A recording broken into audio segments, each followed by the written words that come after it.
नमस्कार दोस्तों, स्वागत है आपका बेस्ट क्लास में। मेरा नाम है लोकेंद्र सिंह ठाकुर और हम पढ़ेंगे क्लास 12 बिजनेस स्टडीज का चैप्टर 2 जिसका नाम है प्रिंसिपल्स ऑफ मैनेजमेंट। तो ये प्रिंसिपल्स ऑफ मैनेजमेंट चैप्टर 2 मिलेगा आपको बिजनेस स्टडीज में और ये वीडियो खासकर है एमपी बोर्ड के लिए बच्चों के लिए और बाकी सारे बोर्ड्स के बच्चे जो एनसीईआरटी फॉलो करते हैं। अब देखिए, हम पहला चैप्टर कर चुके हैं। अगर पहला चैप्टर आपने नहीं देखा तो पहला चैप्टर की आपको डिस्क्रिप्शन में लिंक मिल जाएंगे, आप वहां से देख सकते हैं या प्ले लिस्ट में जाके भी चेक कर सकते हैं। इससे पहले हमने पहला चैप्टर पढ़ा है तो उसमें पूरा मैनेजमेंट के बारे में पढ़ा था, पूरा मैनेजमेंट के नेचर और उसके इंपॉर्टेंस या सिग्निफिकेंस जो भी कहें वो देखे थे। लेकिन इस चैप्टर में हम लोग उसके प्रिंसिपल्स पढ़ेंगे। आप मुझसे कुछ डाउट होता है तो पर्सनली इंस्टाग्राम पे मैसेज करके पूछ सकते हैं। तो इंस्टाग्राम की आईडी आपको यहाँ दिख रही होगी और ये जो पीडीएफ है, ये पीडीएफ मैंने डिस्क्रिप्शन बॉक्स में टेलीग्राम की लिंक दी है, वहां पे टेलीग्राम चैनल पे मैंने इसको शेयर कर दिया, तो आप टेलीग्राम पे ज्वाइन कर सकते हैं या बेस्ट क्लासेस कॉमर्स के नाम से भी आपको सर्च करने पे मिल जाएगा। चलिए देखते हैं concepts of principle of management कि प्रिंसिपल ऑफ मैनेजमेंट के क्या कॉन्सेप्ट्स हैं, कहता क्या है। तो देखिए सीधा सा है, प्रिंसिपल ऑफ मैनेजमेंट एक जनरल गाइडलाइंस है या आपको केवल गाइड करती है डिसीजन लेने पे। एग्जांपल के तौर पे आप किसी कंपनी में मैनेजर के पद पे हैं, अगर आपने प्रिंसिपल्स पढ़े तो आपको वहां डिसीजन मेकिंग में हेल्प करेंगे और कुछ नहीं है। इसको हम साइंस नहीं बोल सकते क्योंकि ह्यूमन बिहेवियर के ऊपर डील करता है। दूसरा, टेक्निक्स भी नहीं बोल सकते, टेक्निक क्योंकि मेथड्स होती हैं, स्टेप बाय स्टेप गाइड्स होती हैं, तो स्टेप बाय स्टेप गाइड भी नहीं है, सिर्फ डिसीजन लेने में हेल्प करता है। तो टेक्निक जो है वो एक्शन लेने में हेल्प करता है, तो ये केवल गाइडलाइंस हैं जो एक्शन आपको डिसीजन लेने में मदद करेगी। इसलिए इसको कहा गया है कि ये प्रिंसिपल्स ऑफ मैनेजमेंट है जो कि जनरली ऑब्जर्वेशन से बनाए गए हैं, एनालिसिस करके, एक्सपेरिमेंट करके और पर्सनल एक्सपीरियंस के आधार पर बनाए गए हैं। किसके लिए? मैनेजर्स के लिए। तो किसी भी कंपनी में डिसीजन लेने पे ये प्रिंसिपल्स हेल्प करते हैं, बस और कुछ नहीं, तो जनरल गाइडलाइंस है। ठीक है, तो इस चैप्टर में पूरा आपको प्रिंसिपल ऑफ मैनेजमेंट के कैरेक्टरिस्टिक्स क्या है, नेचर क्या है, ये सब पढ़ना है। लेकिन वो पढ़ने से पहले अपन पढ़ते हैं कि प्रिंसिपल ऑफ मैनेजमेंट है कौन से और कौन कौन व्यक्ति ने दिए। तो यहाँ पे दो लोगों के नाम आएंगे, एक का नाम है हेनरी फयोल, एक का नाम है एफडब्ल्यू टेलर। तो सीधी सी बात है, पहले अपन किसके पढ़ेंगे? हेनरी फयोल के पढ़ेंगे इस वीडियो में। नेक्स्ट वीडियो में आपके लिए मैं सेकंड पार्ट में आपको एफडब्ल्यू टेलर के सारे प्रिंसिपल्स बता दूंगा। तो यहाँ पे अपन आज की वीडियो में, छोटा वीडियो का ज्यादा लेंथी नहीं होगा, एक ही वीडियो में पूरे फयोल के प्रिंसिपल्स कर लेंगे। तो पहले आते हैं हेनरी फयोल कौन थे। तो हेनरी फयोल एक माइनिंग इंजीनियर थे जो कि फ्रेंच माइनिंग कंपनी में काम करते थे इंजीनियर की पोस्ट पे। हुआ ये कि वहां पे मैनेजिंग डायरेक्टर की पोस्ट पे थे। धीरे धीरे कंपनी बैंकरप्ट हो गई। तो लिखा है when the company was verge of bankrupt होने के बाद उन्होंने अपने आप को एक चैलेंज के तौर पर लिया और चैलेंज के तौर पर उन्होंने ये करा कि इस बैंकरप्ट से कंपनी को कैसे निकाला जाए। तो उन्होंने अपना जो एक्सपीरियंस था वो उसमें लगा दिया। इसीलिए उन्होंने कुछ प्रिंसिपल्स बनाए जिसके आधार पर वो इस काम को करते गए। वो प्रिंसिपल्स को उन्होंने दे दिया फयोल प्रिंसिपल्स ऑफ मैनेजमेंट। तो ये पहले व्यक्ति थे देने वाले, इसलिए इनको बोल दिया फादर ऑफ जनरल मैनेजमेंट। इन्होंने कोई रिसर्च नहीं करी, एक्सपीरियंस के आधार पर दिया था जितना भी काम था, इसलिए इनको क्या बोला गया? Father of general management. ठीक है, ये आपको याद रखना। ऑब्जेक्टिव में पूछते हैं कि फादर ऑफ जनरल मैनेजमेंट कौन है, तो आपको याद रखना हेनरी फयोल जो है वो कौन थे? फादर ऑफ जनरल मैनेजमेंट कहलाए। इनके प्रिंसिपल्स क्या है वो देखते हैं। तो principle of management develop by Fayol. पहला प्रिंसिपल था division of work. Division of work जैसे कि नाम से समझ में आ रहा है कि काम को छोटे छोटे पार्ट्स में डिवाइड करिए, उसके बाद उसको अच्छे से करा जा सकता है। मतलब कि आपको अगर पूरा एक टास्क दिया जाए तो आप कंप्लीट टास्क को करने में टाइम लगाएंगे, लेकिन उस टास्क को मैं ब्रेक कर दूं अलग अलग पार्ट में तो उसको आराम से आप लोग कर सकते हैं। ऐसे ही खाने के एग्जाम्पल लेके चलते हैं। अगर आपको रोटी खानी पूरी, मैं कहूँ एक बार में पूरी रोटी खा लीजिए, पॉसिबल नहीं है, तो आप क्या करेंगे? उसको ब्रेक करेंगे। तो वही वाली चीज है कि काम को भी सेम ऐसे ही मान लीजिए, ये है आपका वर्क, तो वर्क को छोटे छोटे पार्ट में ब्रेक करिए। तो ब्रेक करने से काम अच्छे से होगा। फायदा ये होगा कि आपको स्पेशलाइज्ड पर्सन मिलेंगे हर काम को करने के लिए। तो देखो लिखा है work is divided in small task and jobs, each work is done by trained specialist. तो एक हर काम को करने के एक स्पेशलिस्ट मिल जाएगा, which lead to great efficiency, जो कि काम अच्छे से होगा, स्पेशलाइज मिलेगा, प्रोडक्टिविटी बढ़ेगी, फालतू का वेस्टेज जितना भी निकलता था वो वेस्टेज भी खत्म हो जाएगा। सेकंड कहते हैं, उम्मीद करता हूँ रिवीजन ऑफ वर्क समझ में आ गया। सेकंड है ऑथोरिटी एंड रिस्पांसिबिलिटी। तो उन्होंने कहा कि आपको क्या करना है, सभी को कुछ ऑथोरिटी देना है। ऑथोरिटी मतलब कि पावर देना है, पावर डिसीजन मेकिंग के लिए। एग्जांपल के तौर पे किसी सबऑर्डिनेट्स को आपने काम दिया और उसको साथ में बोला कि भैया तेरे को कितने टाइम के अंदर ये काम करके देना है, लेकिन उसको साथ में कुछ रिस्पॉन्सिबिलिटी देना है। रिस्पॉन्सिबिलिटी मतलब ये टाइम है। देखो पावर से मतलब कि ये है कि कितना भी कैसा भी करते रहो काम करना है, लेकिन उसको साथ में टाइम देना है। अगर आप सिर्फ ऑथोरिटी देंगे तो वो गलत डिसीजन भी ले सकता है क्योंकि उसके पास पावर है डिसीजन लेने की, है ना। लेकिन आप उसको रिस्पॉन्सिबिलिटी साथ देंगे तो रिस्पॉन्सिबिलिटी एंड ऑथोरिटी दोनों साथ में इसीलिए दी जाती है कि उसके पास पावर के साथ में टाइम भी है, कि टाइम कितना फिक्स टाइम है, उस टाइम के अंदर उसको काम को करके देना है। इसीलिए यहाँ पे लिखा है Similarly, giving authority without assigning responsibility make him arrogant and there is fear of misuse of power। तो वो पावर का गलत यूज कर सकता है, इसीलिए रिस्पॉन्सिबिलिटी साथ में दी जाती है कि आपको पावर के साथ साथ टाइम दिया जाएगा, कितने टाइम के अंदर आपका जो भी टास्क है वो टास्क कंप्लीट करके देना है। था ज्यादा डिसिप्लिन। डिसिप्लिन जैसे कि नाम से समझ में आ रहा है, सारा का सारा रूल्स रेगुलेशन को फॉलो करते हुए डिसिप्लिन के अंदर काम करना होगा सारे सबऑर्डिनेट्स को। ये चेक करते रहेंगे सुपरवाइजर्स, सुपरवाइजर के बाद सारे लेवल पे, हर लेवल पे ये काम होता है। एग्जांपल के तौर पे 3 लेवल हमने लास्ट चैप्टर में पढ़े हैं, टॉप लेवल, मिडिल लेवल और लोअर लेवल। आपने वो वीडियो नहीं देखा तो देख सकते हो, ऊपर आई बटन से जाके ना, डिस्क्रिप्शन से। तो 3 लेवल होते हैं, तीनों लेवल पे डिसिप्लिन पे काम होना जरूरी है, यही कहता है ये डिसिप्लिन। तो थर्ड इनने प्रिंसिपल दिया कि सारा काम अच्छे से करा जाए, ईमानदारी से करा जाए, डिसिप्लिन में करा जाए। फोर्थ कहते हैं वो कि यूनिटी ऑफ कमांड होना चाहिए, मतलब कि कमांड देने वाला व्यक्ति एक होना चाहिए, बहुत सारे नहीं होना चाहिए। एग्जाम्पल आप अपने ऊपर ही ले लीजिए, जब आपको गाइड करने वाले 4 या 5 लोग होंगे तो आप है सबऑर्डिनेट और आपके ऊपर 4 टीचर हो गए, 3 टीचर मान के चलते हैं, T1, T2 और T3। अब ये 3 टीचर हैं, तीनों ने आपको अलग अलग टास्क दिया हुआ है एक ही सब्जेक्ट का। एक सब्जेक्ट मान लेते हैं अपन, ये कॉमर्स का बिजनेस स्टडीज। बिजनेस स्टडीज में एक टीचर ने कुछ और पढ़ाया, दूसरे टीचर ने कुछ और पढ़ाया, तीसरे टीचर ने कुछ और पढ़ाया, तो आपके दिमाग का कचरा होना गारंटी है ना। इसीलिए हमेशा एक टीचर चूज करिए जो इनमें से आपको अच्छा लगे, मतलब जिसका भी समझ में आए। देखो सब अच्छा पढ़ाते हैं, कोई बुरा नहीं पढ़ाता है ना, लेकिन समझने की बात है तो हर बच्चे को सबका सेम समझ नहीं आता, तो जिसका भी आप समझ में आए उसको अपना सुपीरियर मानिए और उसी की बात मानिए। तो ये कहा जाएगा यूनिटी ऑफ कमांड। इसी चीज को अपन कंपनी में लेते हैं, तो कंपनी में भी ऐसा होता है कि आपको एक मैनेजर है तो उसी एक मैनेजर की बात को मानना है। अगर किसी वर्कर के ऊपर मल्टीपल मैनेजर्स हैं तो मल्टीपल मैनेजर अलग अलग टास्क देंगे, तो वो उस वर्कर को समझ नहीं आएगा कि मैं कौन से मैनेजर का काम करूं। तो यूनिटी ऑफ कमांड यही कहता है कि आपको एक ही सुपीरियर या एक हेड रहेगा, उसी की बात को मानना है। तो लिखा है it implies that every worker should receive order and instruction from one superior only, otherwise it will create confusion, confusion create करेगा, कॉन्फ्लिक्ट, मतभेद हो सकते हैं, डिस्टर्बेंस करेगा, ओवरलैपिंग हो सकती है एक्टिविटीज में। ओके, तो ये था यूनिटी ऑफ कमांड। इसके बाद आता है यूनिटी ऑफ डायरेक्शन। तो ये हो गया आपके फोर्थ, ये हो गया फिफ्थ, यूनिटी ऑफ डायरेक्शन।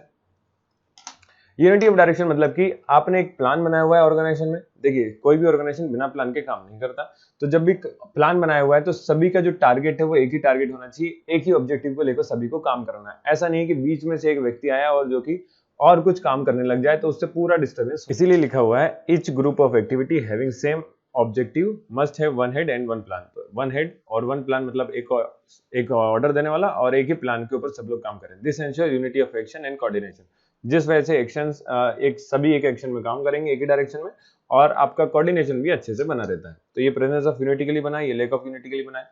आप एग्जाम में भी ऐसा चित्र बना के आ सकते हैं, मतलब डायग्राम। अगर डायग्राम बना के आते हैं तो बहुत अच्छा इंपैक्ट पड़ता है आंसर शीट चेक करने वाले पे। चलिए इसके बाद क्वेश्चन जो बनता है वो क्वेश्चन बनता है difference between unity of command क्या है, यूनिटी ऑफ डायरेक्शन क्या है। सिंपल सा है, मीनिंग की बात करें तो ऊपर नीचे लिखा गया है, लेकिन आप लोग उसको समझ जाएंगे उम्मीद कर रहा हूँ। देखिए यूनिटी ऑफ कमांड में लिखा है one subordinate should receive order from and should responsible only for the superior. तो यूनिटी ऑफ कमांड में एक से ऑर्डर लेते हैं और उसी को अपन रिस्पॉन्सिबल होते हैं। यूनिटी ऑफ डायरेक्शन की बात करें तो यहाँ पे सब पूरे ग्रुप की बात हो रही है जो कि एक ऑब्जेक्टिव के लिए काम कर रहे होते हैं। एम की बात करते हैं तो प्रिवेंट ड्यूअल सबऑर्डिनेशन, जो एम रहता है यूनिटी ऑफ कमांड में वो एक ही व्यक्ति के हिसाब से चलता है। और यूनिटी ऑफ डायरेक्शन में क्या होता है कि इससे बचते हैं हम, ओवरलैपिंग से बचते हैं, एक्टिविटीज की ओवरलैपिंग नहीं होती है क्योंकि एक ही प्लान के ऊपर सब लोग काम कर रहे हैं। थर्ड इम्प्लीकेशन है, तो इम्प्लीकेशन की बात करते हैं तो यहाँ पे जो इंडिविजुअल एम्प्लॉय है उसके वजह से इफेक्ट होता है और ज्यादा कुछ फर्क नहीं पड़ेगा क्योंकि एक एक व्यक्ति के हिसाब से काम हो रहा है। पर अगर यूनिटी ऑफ डायरेक्शन की बात करें तो इससे पूरे ऑर्गेनाइजेशन को फर्क पड़ सकता है क्योंकि पूरे ग्रुप मिलकर काम कर रहा था, तो हो सकता है कि 5 दिन में जो काम होता था उसको 10 दिन लग जाए, तो पूरे ऑर्गेनाइजेशन का इफेक्ट होता है किससे, यूनिटी ऑफ डायरेक्शन से। तो ये कुछ छोटा सा डिफरेंस था, याद भी हो जाएगा इजी से। इसके बाद आते हैं अपन, 5 हो गए, 6th देखते हैं subordination of individual interest to general interest. तो मतलब ऑर्गेनाइजेशन में आपको ऐसा माहौल बनाना होता है जो मैनेजर वगैरह है उसको, कि जो सारे सबऑर्डिनेट्स हैं अलग अलग हैं उन सबका जनरल इंटरेस्ट किसके लिए हो, कंपनी के लिए हो। मतलब कंपनी से कहने का मतलब यहाँ पे कि जो इंटरेस्ट कंपनी का है वही सबको इंटरेस्ट ध्यान में रखना है, मतलब जो ऑब्जेक्टिव है उसी के लिए काम करा जाए। मेन प्रायोरिटी आपको जो अहमियत है वो अहमियत देनी कंपनी के ऑर्गेनाइजेशन के ऑब्जेक्टिव्स को, ना कि खुद के ऑब्जेक्टिव को। खुद के ऑब्जेक्टिव क्या है, तो सब ऐसा माहौल बना लिया जाए मैनेजर द्वारा कि वहां पे क्या हो, जो भी लोग काम कर रहे हैं उन सबका इंटरेस्ट हो जाए, कंपनी का ऑब्जेक्टिव जो है वही उनका मेन ऑब्जेक्टिव रखा जाएगा। तो ये कहते हैं subordination of individual interest. Individual interest को जनरल इंटरेस्ट में कन्वर्ट करना मैनेजर के हाथ में होता है, मैनेजमेंट के काम होता है, लेकिन ये माहौल बनाने के लिए किसका काम है, मैनेजमेंट का काम है। तो ये प्रिंसिपल ये भी कहते हैं कि आपको कुछ इस तरह से काम करना होगा कि वहां पे सबका जो इंटरेस्ट है वो किसकी तरफ हो जाए, कंपनी की तरफ चेंज हो जाए, ऑब्जेक्टिव सभी का कंपनी की ओर रहे, प्रायोरिटी खुद कंपनी की रखें, ना कि खुद को रखें। ऐसा नहीं करना है कि पहले मैं अपना काम कर लूं फिर कंपनी का हो, नहीं, पहले आप कंपनी का काम करेंगे फिर खुद एम्प्लॉय अपना काम करें। फिर लिखा remuneration of the employees. Remuneration से कहने का मतलब है सैलरी या वेजेस। तो तो आपने जो सैलरी और वेजेस देना है वर्करों को वो अच्छे से देना है, ऐसा नहीं देना है कि किसी को ज्यादा किसी को कम।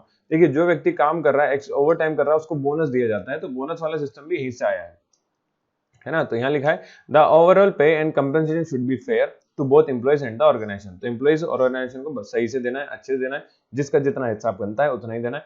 The wages should encourage the worker to work more and better. तो देखिए जो बोनस वाला सिस्टम है उससे क्या होगा कि वर्कर एनकरेज होते हैं। एनकरेज होने से मतलब कि मैं भी देखो एक व्यक्ति को ज्यादा मिल रहा है, मान के चलते हैं एक ए है एक बी है, अगर ए ओवर टाइम कर रहा है, दोनों की सैलरी 12,000 है, 12,000। अगर एक व्यक्ति ओवर टाइम करके 3,000 रुपए ज्यादा कमाता है तो इसका मतलब ये होगा इसकी सैलरी हो गई 15,000। तो 15,000 ये सैलरी ले रहा थोड़ा ओवर टाइम करके, तो बी को भी लगेगा कि ना मैं भी ओवर टाइम करके सैलरी ले लूं। तो इसलिए ये एनकरेज होते हैं एक दूसरे से रेम्यूनरेशन से। फिर आता है 8th सेंट्रलाइजेशन एंड डिसेंट्रलाइजेशन। तो बहुत सिंपल सा है। देखो सेंट्रलाइज मतलब क्या, ऐसा ऑर्गेनाइजेशन जहाँ पे जो अथॉरिटी या डिसीजन लेने की ट्रिक है वो केवल मतलब जो डिसीजन लेंगे वो सिर्फ कुछ ही लोग रहते हैं, उसके अलावा और कोई उसको डिसीजन को नहीं ले सकता। वहीं डिसेंट्रलाइज की बात करें, देखो इसको याद रखने का सिंपल सा तरीका है, नॉर्थ कोरिया याद रखिए। नॉर्थ कोरिया का जो वो तानाशाह है, तानाशाह से कहने का मतलब कि केवल अकेला आदमी है वो डिसीजन लेता है, तो वहां पे सेंट्रलाइज्ड पावर है ना। डिसेंट्रलाइज में ऐसा होता है कि सभी लोग से डिसीजन लेते हैं, मतलब सब लोग कंडक्ट करते हैं मीटिंग में सभी लोग मिलकर डिसीजन को लेते हैं कि कंपनी को कैसा फायदा होगा। तो यहाँ पे ये कहना चाहते हैं कि कोई भी ऑर्गेनाइजेशन में ना तो वो कंप्लीटली सेंट्रलाइज्ड हो, ना ही कंप्लीटली डिसेंट्रलाइज होना चाहिए, मतलब दोनों का मिक्सचर होकर किसी भी ऑर्गेनाइजेशन में काम होगा तो बहुत अच्छे से होगा। तो यहाँ लिखा both should be balance as an no organisation can be completely centralised and completely decentralised. तो ना ही कोई ऑर्गेनाइजेशन कंप्लीटली सेंट्रलाइज होना चाहिए, ना ही डिसेंट्रलाइज होना चाहिए। तो याद रखना है। तो ये कोरिया हो गया और ये इंडिया हो गया, जहाँ पे पावर क्या है कुछ लोग के पास भी है पर डिसीजन सब मिलकर भी करते हैं। तो ये कोरिया हो गया, कोरिया में क्या होगा सेंट्रलाइज पावर है, इंडिया में क्या होगा डिसेंट्रलाइज हो गया। चलिए इसके बाद देखते हैं कि स्केलर चेन का कॉन्सेप्ट है, तो ये आईएमपी है, इसमें डायरेक्ट क्वेश्चन भी बनता है ना। डायरेक्ट क्वेश्चन कैसे बनता है, तो स्केलर चेंज होता क्या है, तो देखिए स्केलर चेंज मतलब सीधा है कि ऑथोरिटी और पावर की एक चेन होती है। ऑथोरिटी और पावर की एक चेन रहती है, किसकी इसकी सुपीरियर्स, ये सुपीरियर्स है, सुपीरियर्स एंड ये सबऑर्डिनेट्स के बीच में। तो सुपीरियर सबऑर्डिनेट्स के बीच में एक चेन के जरिए कनेक्ट होते हैं, तो ये चेन जो है वो स्केलर चेन कहलाती है। अगर आप देखिए यहाँ पे ऐसा है एक सुपीरियर, इसके पास सबऑर्डिनेट्स अलग अलग हैं, एक बी सी डी है और एक ई एफ जी है, ये दो अलग अलग चेन है। अब अगर किसी डी वाले को वर्क चाहिए सेम लेवल के वर्कर से, मान के चलते हैं लेवल 1 पे, ये लेवल 1 है, नहीं लेवल 3 माने लेवल 4, ये लेवल 4 पे दोनों है डी और जी। तो अगर डी को कुछ हेल्प चाहिए तो डायरेक्ट कॉन्टेक्ट कर सकता है किससे, जी से, जो कि सेम लेवल पे काम कर रहा था। तो अगर ये डायरेक्ट कांटेक्ट करता है इमरजेंसी की केस में तो इसको कहा जाता है गैंग प्लांक, इस चेन को बोला जाता है फिर क्या गैंग प्लांक। यहाँ लिखा हुआ है the formal line of authority between superior and subordinate. तो अथॉरिटी की जो पावर है वो सुपीरियर सबऑर्डिनेट्स के बीच की एक लाइन है फ्रॉम हाईएस्ट से लोवेस्ट रैंक तक, तो उसको हाईएस्ट से लोअर रैंक तक का उसको कहा जाता है scalar chain. This chain should not be violated but in emergency आने पे employees at the same level वाले, ध्यान रखना, can conduct contact through gang Planck. तो कांटेक्ट कर सकते हैं सेम लेवल वाले वर्कर जो हैं वो किसके जरिए, गैंग प्लांक के जरिए। लेकिन इसमें सिंपल सी बात है, इन्फॉर्म करा जाएगा किसको, उनके सुपीरियर्स को, बिना बताए नहीं जाना। जैसा आप क्लास में बिना बताए टीचर को बाहर नहीं जाते ना, वही वाला सिस्टम है, ठीक है। कितने हो गए भैया, 8 9 10, ये 9 था स्केलर चेन। 10th प्रिंसिपल है ऑर्डर। ऑर्डर मतलब कि हर चीज अपनी जगह पे होना चाहिए, एक प्लेस पे होना चाहिए, वो इंसान भी हो सकता है और सामान भी हो सकता है। इसको समझने का सिंपल सा तरीका, आप लोगों ने मैकेनिक वगैरह की दुकान पे देखा होगा कि वहां पे क्या होता है कि एक बोर्ड रहता है जिसपे सारे नट बोल या इंस्ट्रूमेंट जो भी यूज करते हैं वो इंस्ट्रूमेंट्स पाने वगैरह रखे रहते हैं। तो ये क्या बता रहा है कि सारी चीज ऑर्डर पे रहती है। इसी तरह से किसी भी ऑर्गेनाइजेशन में एक ऑर्डर सबका होना जरूरी है। देखो लिखा है place of everything and everyone should be in its designated place. Example दूसरा मानते हैं बहुत मजेदार, मान के चलो कि एक मैनेजर, आप बहुत बड़ी कंपनी में गए जहाँ पे 40,000 वर्कर काम करते हैं, ठीक है, और उसमें मैनेजर का रूम नहीं है। मैनेजर का रूम नहीं है, अब आपको काम पड़ा मैनेजर से, आप ढूंढते फिरो कंपनी में जाके 40,000 लोगों में घूमना फिर, है ना, ऐसा होगा क्या, नहीं ना। इसीलिए कहा कि सब चीज का क्या होना चाहिए, एक डेजिग्नेटेड प्लेस होना चाहिए। तो मैनेजर की भी एक जगह होगी, वो पर्सन भी हो सकता है और थिंग्स भी हो सकती है। तो people and material must be in suitable place at appropriate time for maximum efficiency, जिससे कि ऑर्गेनाइजेशन की एफिशिएंसी बढ़ाई जा सकती है। फिर 11th आ गया इक्विटी। इक्विटी मतलब कि वहां पे ऑर्गेनाइजेशन में आपको ऐसा माहौल होना चाहिए कि सब समान है ना, सब समान है। तो वो रिलीजियस भी हो सकता है, लैंग्वेजल भी हो सकता है, कास्ट भी हो सकता है, सेक्स भी हो सकता है, believes and basic unity of command, unity of direction, nationality, ये सारे कुछ पॉइंट है जिनके आधार पे आपने वो सुना समानता का अधिकार। तो वो समानता इक्विटी होना चाहिए सभी में, मतलब वहाँ पे ऑर्गेनाइजेशन में मतभेद या भेदभाव वाली जो चीजें हैं वो नहीं होना चाहिए, भेदभाव नहीं करना किसी से, ठीक है।